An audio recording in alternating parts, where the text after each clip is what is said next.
Hi, అందరూ బాగున్నారా? నేను మీ శ్రీదేవి. హరిప్రియ ఛానల్కి స్వాగతం. మీ అందరికి నమస్కారం. అయితే మనం శ్రీరామచంద్రమూర్తి గురించి ఒక మాట చెప్పుకుందాం.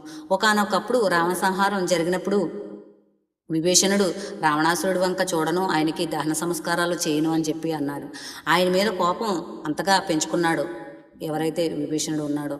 అప్పుడు రామచంద్రమూర్తి బాగా చెప్పావని చెప్పి ప్రోత్సహించలేదు. ఏమన్నారంటే, ప్రాణం పోయింది, సమస్తమైనటువంటి సంబంధాలు అక్కడితో పోయినాయి, ఇంకా అతని మీద నీకు ఇంకా కోపం ఉందా?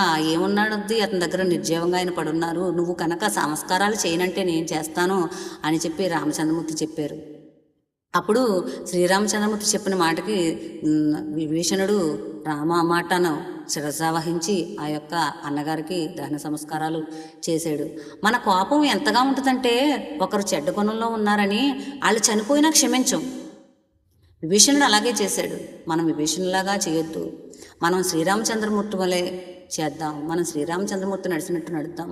శ్రీరామచంద్రమూర్తి వాత్సల్యం ఎంత గొప్పదంటే, ఆయన భావన సమభావన, మంచివారు చెడ్డవారు అని ఆయన ఎంచరు.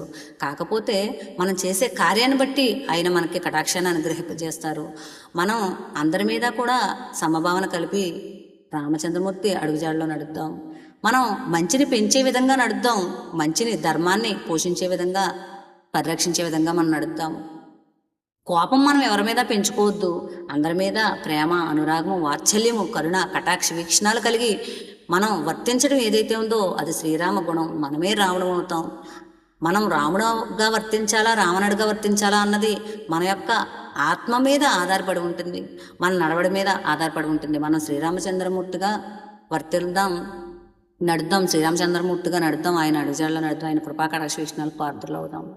ఈ యొక్క కాన్సెప్ట్ మీకు నచ్చినట్టయితే హరిప్రియ ఛానల్ లైక్ చేయండి, షేర్ చేయండి. బాయ్.